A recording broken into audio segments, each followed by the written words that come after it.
Okay, अब rapid fire round, Chandrashekhar Azad, छोटे छोटे सवाल, छोटे छोटे जवाब। ठीक है, कोशिश करें कि एक शब्द या एक वाक्य में आप जवाब दें। कोशिश करूंगा। ठीक है, पहला सवाल Chandrashekhar Azad, rapid fire round में, कांशीराम का सही उत्तराधिकारी कौन है? चंद्रशेखर आजाद। बहुत बढ़िया।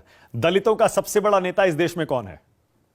देखो, दलित ये यहाँ कंफ्यूजन है। अब फंस गए। देखो, मैं फिर कह रहा हूं ना, अच्छा फिर मैं अरे मोदी इसीलिए रैपिड फायर नहीं नहीं, मोदी जी को क्या मैं उन्हीं की जाति का नेता कहूं क्या?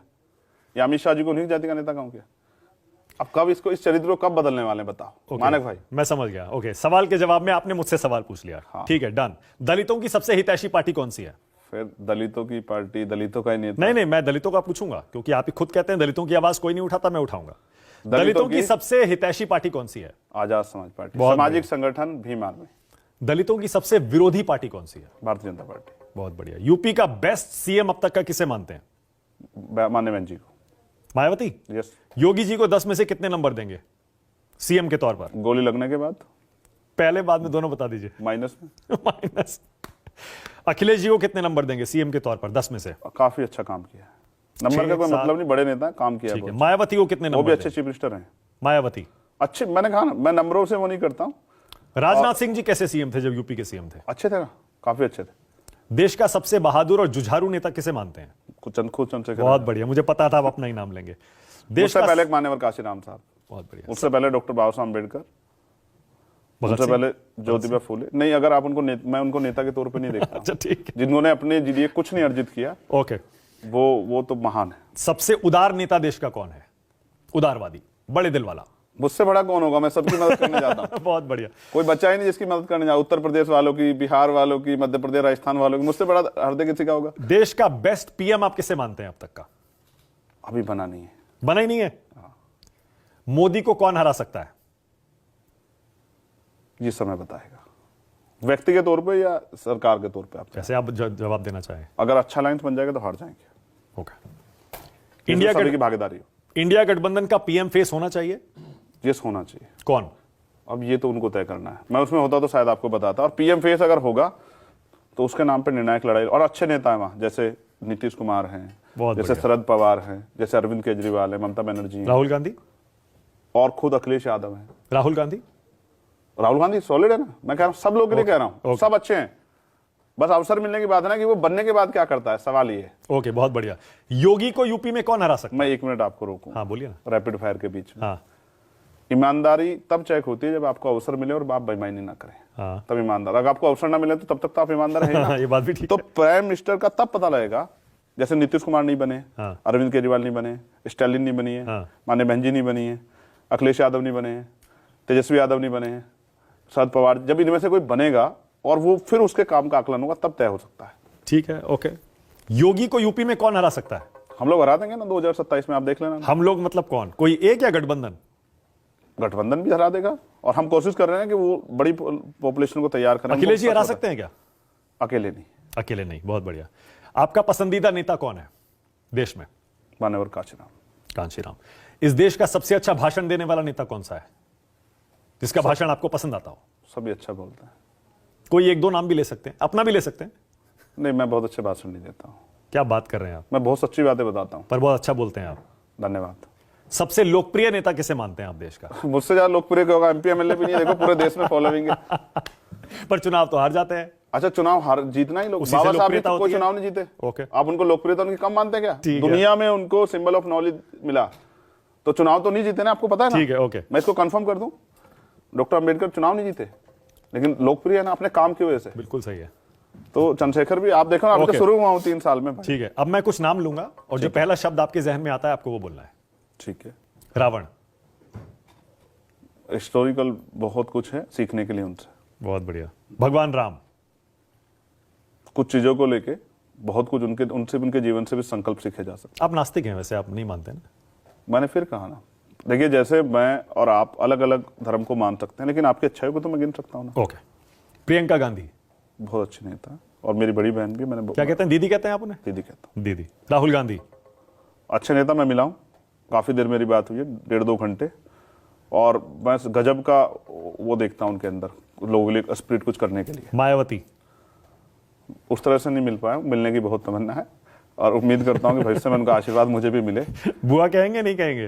वो जिस रिश्ते से चाहें, लेकिन वो आशीर्वाद दें तो बहुत अच्छा होगा। जिग्नेश मेवानी। और ये चाहता हूँ वो दीर्घायु हो।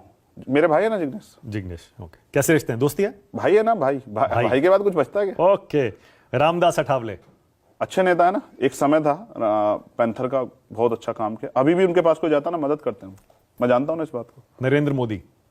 देखो नरेंद्र मोदी जी से सीखना चाहिए लोगों को, क्या कि नरेंद्र मोदी जी सत्ता में आने के बाद उन्होंने क्या क्या किया और किस तरह वो चीजों का पॉलिटिकल फायदा लेते हैं, ये भी सीखना चाहिए। राजनीतिज्ञ के तौर पर उनसे सीखना चाहिए। एक और खास बात, हाँ, वो कभी जवाब नहीं देते हैं, चाहे वो झूठ बोले सच। उन्होंने कितने फॉल्स उन्होंने स्टेटमेंट दिए, लेकिन कभी उन्होंने जवाब नहीं दिया, ना किसने पूछा, कोई हिम्मत नहीं जुटा पाया ओके। कि उनसे पूछे भाई कि वो रडार कैसे जो है। ओके। अमित शाह।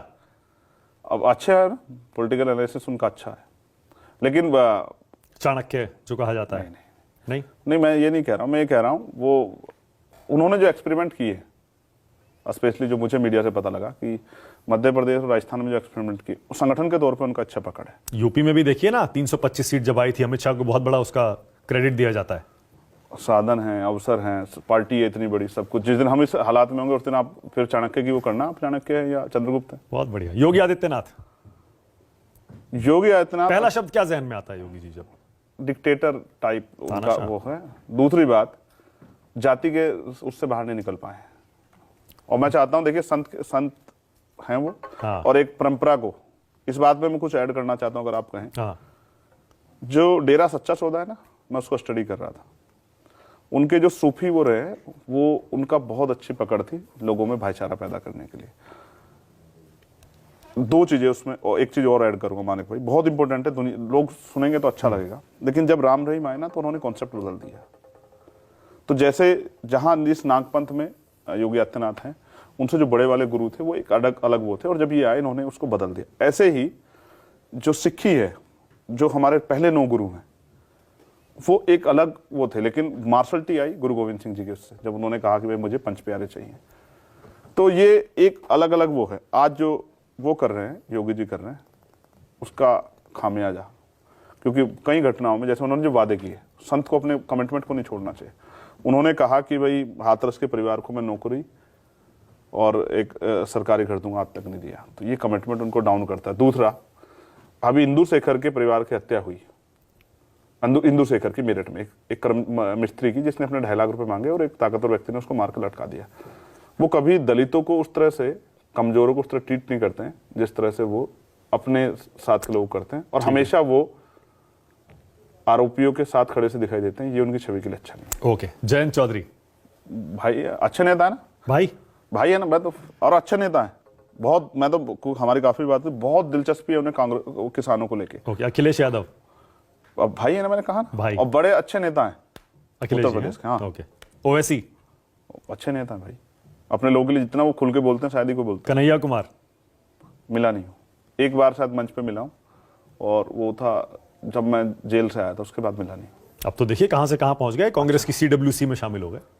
अच्छी बात है ना, अच्छे, अगर अच्छा काम कर रहे हैं तभी तो आगे बढ़ रहे हैं। ओम प्रकाश राजभर। एक दिन झूठ बोला उन्होंने, क्या? मुझे लेके, क्या? कि भाई हम ये दे रहे थे, वो दे रहे थे। बाकी वो मेरी काफी बात हुई। तो बीजेपी में चले गए राजभर जी। ठीक है ना, वो तो उनकी अपनी राजनीति है, लेकिन मुझे गोली लगने के बाद उनका फोन मेरे पास आया। ओके। पूछा उन्होंने, भाई क्या हाल है, तो अच्छे हैं। संजय निषाद। एक दिन मिले थे मीडिया के कार्यक्रम में, और मुझे उन्होंने कहा कि हम मिलकर काम करें, तो मैंने कहा कि आप जिस जगह वहाँ वो बड़ी खतरनाक है। अनुप्रिया पटेल। अच्छी है ना, उनके फादर को मैं बहुत वो करता हूँ, रिस्पेक्ट करता हूँ, सोनेलाल पटेल जी, और किस तरह से सामंतियों ने उनके साथ अन्याय किया। भाजपा तो अनुप्रिया जी को नहीं करते हैं रिस्पेक्ट? नहीं, बड़ी नहीं मानता, मतलब पिछड़ा एनडीए में चला गया तो वो पिछड़ा नहीं रहता है? नहीं नहीं, ऐसा नहीं, कौन कह रहा है, अभी तो मेरी बात ही नहीं पूरी हुई। हाँ। आप अपने मन की इच्छा को कुछ लागू करना चाहते हैं, अलग है। देखो, हाँ। एक तो महिला है, और ज्यादा रिस्पेक्टफुल हो जाती है। हाँ। कि एक महिला का, पिछले वर्ग से आने वाली महिला का राजनीति में आगे बढ़ना, ये बहुत वो है। दूसरा, मैं उनसे एक बार मिला मीडिया के कार्यक्रम में, और मैंने उनसे कहा कभी आप मिले तो पूछना कि आपको इस पद की दावेदार होना चाहिए। तो उन्होंने कहा कि चंद्रशेखर मेरे बारे में मत कहो, अगर भाजपा के लोगों ने सुन लिया तो नुकसान हो सकता है। केशव प्रसाद मौर्य। मिला नहीं हूँ भाई, वो पिछड़े वर्ग के नेता हैं, बीजेपी में इतने बड़े पद पर हैं। मैंने कहा मिला नहीं। आपकी राय क्या है उन पर? अच्छा है, जिस पोस्ट पे हैं। और आप कहते हैं ना बीजेपी में तो जगह नहीं मिलती पिछड़े लोगों को, देखिए डिप्टी सीएम बना के रखा है उनको कितने साल से, चुनाव हारने के बाद भी। ये लाइन मैंने कब कही? आप ही कहते हैं बीजेपी पिछड़ों पर अत्याचार करती है, उनको जगह नहीं देती। उनके बच्चे देखो ना, 20,000 बच्चे उनके सड़कों पे धक्के खा रहे हैं और आमरण अनशन कर रहे हैं, और वो जब कार्यालय जाते लाठी मारते हैं उनको। मैं ये कह रहा हूं बीजेपी इन वर्गों के नेताओं को पॉलिटिकल पावर नहीं देती, ओके, और उनसे अपना एजेंडा लागू कराती है। चाहे वो उनसे करवाएं, राजस्थान वालों से, उनसे मध्य प्रदेश वालों से, अब जो बनाए, और चाहे किसी और से कराओ। केशव प्रसाद मौर्य को स्टूल पे बिठा के रखा, यार क्या बात करते हो आप, इससे ज्यादा सम्मान क्या देती है? ओके, पप्पू यादव, वो चीफ मिनिस्टर के दावेदार थे या नहीं थे, आप बताओ। अच्छा मुझे छोड़ो, 2017 में उन्हीं के नाम पे चुनाव लड़ा ना, तो वो दावेदार थे या नहीं थे? क्यों उनका अधिकार छीना? ओके, तो पप्पू यादव, सच कहा। ऑलराइट, पप्पू यादव बहुत अच्छे नेता हैं, जितना कर सकते हैं, अवसर नहीं मिले उनको उस तरह से, लेकिन जितना कर सकते हैं करते हैं। तेजस्वी यादव अच्छे नेता हैं और वो बहुत कुछ कर रहे हैं, और उसके लिए, बिहार के लिए अच्छा है। नीतीश कुमार डाउन जमीन से उठ के लालू जी और नीतीश जी बहुत पहचान बनाई है, और मैं समझता हूं कि वो एक निर्णायक कड़ी हो सकते हैं इंडिया अलायंस में। पीएम बन सकते हैं। अब ये तो इंडिया अलायंस को तय करना है। चिराग पासवान, कभी व्यक्तिगत मुलाकात नहीं हुई, लेकिन ठीक है, कुदरत उनको भी अवसर दे। भाई दलितों के नेता हैं, पूरा थोड़ा ही है। रामविलास पासवान की पार्टी पूरी दलितों की रामविलास पार्टी। पासवान जी का रिस्पेक्ट करता हूं दिल से, वही थे। तो चिराग नहीं है? नहीं, मंडल कमीशन में उनका बहुत बड़ा रोल है। चिराग तो अभी आए ना, अवसर नहीं मिले ना उस तरह से बेचारे। मंडल कमीशन में उनका बहुत बड़ा रोल है, लेकिन देखो चिराग भाई को ये सीखना चाहिए कि जिस तरह से मोदी जी ने रामविलास पासवान जी का अपमान किया, उनको घर खाली करा दिया, उनकी तस्वीरें फेंक दी, ये बीजेपी ने बहुत बड़ा अपमान किया। और वो अलग बात है कि उनको लगता है कि वो सुधार हो सकता है, तो वो कोशिश कर रहे हैं बीजेपी के साथ। कांशीराम, उनके जैसा सख्त दुनिया में पैदा नहीं हो सकता दोबारा। बाबा साहब, वो मेरे रोल मॉडल है। रामनाथ कोविंद, अगर उनको अवसर मिलता और वो देश में प्राइम मिनिस्टर बनते तो आज भारत की दुनिया में अलग पहचान होती। रामनाथ कोविंद, कभी मिला नहीं, द्रौपदी मुर्मू, मिला नहीं हो। बीजेपी देखिए दलितों को राष्ट्रपति बनाती है।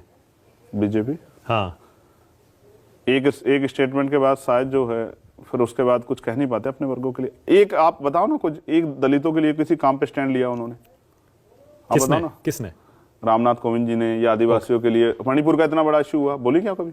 सुना क्या आपने? ओके, ऐसी ही बनाती है ना, इसको क्या कहते हैं, रबड़ स्टैम्प। ओके, वो बहुत गरिमाई पद पे है, मैं ऐसा कहता अच्छा लगता है, लेकिन सीए का आप विरोध करते ही है। अगर सीए में वो डिस्क्रिमिनेशन करते हैं, सभी लोगों को इंक्लूड नहीं करते हैं, तो कोविड कॉन्स्टिट्यूशन के खिलाफ कुछ भी होगा। देखिए, भारतीय संविधान जिस दिन से लागू हुआ उस दिन से जो यहाँ था वो इस देश का नागरिक है। अगर आप आज कोई डिस्क्रिमिनेशन कर दें, जैसे एक्ट है ना, धार्मिक स्थलों पर एक्ट है ना, उसका दुरुपयोग, उसके बाद भी भाजपा के लोग दुरुपयोग कर रहे हैं ना उसका, तो अगर कोई संविधान खिलाफ जाएगा तो मैं इसका विरोध। यूनिफॉर्म सिविल कोड मानते हैं होना चाहिए? अभी किस उस पर करने वाले, कुछ आएगा ना, कुछ उसका रोड मैप आएगा तो उस पर बात करेंगे। पर एक देश एक कानून होना चाहिए, भाजपा कर सकती है क्या? बोलती तो बहुत है। ओके, 370 कश्मीर से हटना सही है? उस तरह से स्टडी नहीं किया। जाति गणना होनी चाहिए जैसे बिहार में हुई है, पूरे देश में होनी चाहिए। जाति जनगणना होनी चाहिए, आर्थिक आंकड़े जारी होने चाहिए, देश को पता लगना चाहिए किस जाति के पास कितने रिसोर्स हैं, किसकी कितनी संख्या है, और जिनकी संख्या कम है और जिन पर रिसोर्स कम है उनकी तरक्की के लिए भी आगे कुछ कदम उठाना चाहिए। और भारतीय जनता पार्टी उसमें सबसे बड़ा रोड़ा है। और ये तो वो देश है जिसमें क्रांतिकारियों ने बहुत दिन जेलें काटी है, और हमने तो यहाँ जो है बहुत सारे ऐतिहासिक रूप से वो पढ़े। जेल का कौन नहीं जेल में रहा है? आज के मुख्यमंत्री जेल में नहीं गया, उत्तर प्रदेश के जो उत्तर प्रदेश मुख्यमंत्री जेल में रहे क्या? आप देश के कई राज्यों में चुनाव लड़कर या फिर अपने पैर पसारने की कोशिश कर चुके हैं कि हमारा आधार भी बने। आप बिहार भी गए थे, पप्पू यादव के साथ आपने वहां चुनाव भी लड़ा था कुछ सीटों पर कामयाबी नहीं मिली। कितने वोट मिले थे वहां पर? हाँ बिल्कुल बताता हूँ। उससे पहले मैं आपको एक चीज और बता दूं। आप जो बार बार कहते ना कि आप दलितों के नेता खुद को नहीं बनाना चाहते, तो जब मैंने मुसलमानों की लड़ाई लड़ी और वो आज मेरे साथ खड़े हैं, तो आप क्यों मुझे दलित नेता साबित करना चाहते हैं? मैं तो, हमारे यहाँ एक आइडियोलॉजिकल हुआ, जैसा पीडे कह रहे हैं ना, बहुजन समाज। ये बहुजन समाज हर हक वंचित समाज की आइडेंटिटी है। दलित, पिछड़े, आदिवासी, मुसलमान, जैन, सिख, बौद्ध, ईसाई, पारसी, जो कमजोर है, ये उनका एक अलायंस है। और ये काशीराम साहब बहुत दिन पहले बना के चले गए, मैं उसी को फॉलो कर रहा हूँ। ठीक है। और अगर न्याय के लिए लड़ने के लिए अगर ऊंची जाति है जो इस देश की, अगर उनके साथ भी कोई अन्याय हो तो उनको भी अगर जरूरत पड़ेगी, तो क्योंकि जब बहन बेटी के सम्मान की बात आती है तो कभी मैं जाति नहीं देखता हूँ, ना धर्म देखता हूँ। ये भी नहीं देखता कि सामने वाला कितना ताकतवर है, उससे उसको वो क्या नुकसान पहुंचा, इसकी परवाह भी नहीं करता हूँ। ना जान की परवाह करता हूँ, ना जेल की, ना मुकदमे की। तो खूब जाके जब दम से लड़ता हूँ, जितनी हिम्मत होती है। तो बिहार में क्या हुआ था जब गए थे आप? बिहार हम जब चुनाव लड़े तो हमारी जो दूसरा एक अलायंस था उनसे बात हुई, और अंत समय पे किसी कारण से वो अलायंस फाइनल नहीं हो पाया। तो हमारी पार्टी के नेताओं ने हमसे कहा, क्योंकि हमारे यहाँ ऐसा नहीं कि ऊपर से चीजें थोपी जाती है, उन्होंने कहा कि देखो अब क्योंकि समय कम रह गया तो हमें किसी ना किसी अलायंस में जाना पड़ेगा। तो जो तीसरा मोर्चा वहां बना पप्पू यादव ने, तो हम उस मोर्चे में गए और हम लोगों ने मिलकर चुनाव लड़ा और हमें, अगर आपको जानकारी हो, सीटों के हिसाब से 3.5% करीब वोट हमें मिला वहां, गठबंधन को, हमारी पार्टी को, आपकी पार्टी को। कितनी सीटें लड़े थे? 9,000, शायद हम 28-30 सीटें लड़े थे। कहीं 9,000, कहीं 11,000, कहीं 13,000 वोट हमें मिला, कहीं कम वोट भी मिला। तो जहां जिसकी जितनी मेहनत तैयारी थी वहां उस तरह का वोट मिला।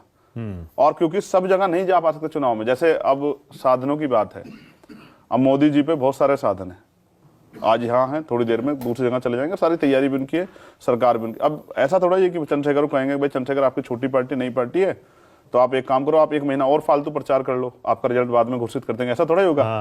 भाई जिन पार्टियां, जो स्थापित पार्टियां, उन पे जो साधन है वो उनका प्रयोग कर रही है, हमें परमिशनों की भी दिक्कत होती है, तो हमारी नई पार्टियां, हमें ज्यादा मेहनत करनी पड़ती है और समय सब पे वही बराबर है कि जैसे राजस्थान में 3 तारीख को रिजल्ट आना, मेरे लिए 30 में थोड़ा ही आएगा, 3 में ही आएगा ना भाई। तो मुझे भी उसी सीमित समय में अपने छोटे साधनों से ज्यादा काम करना है। ठीक है।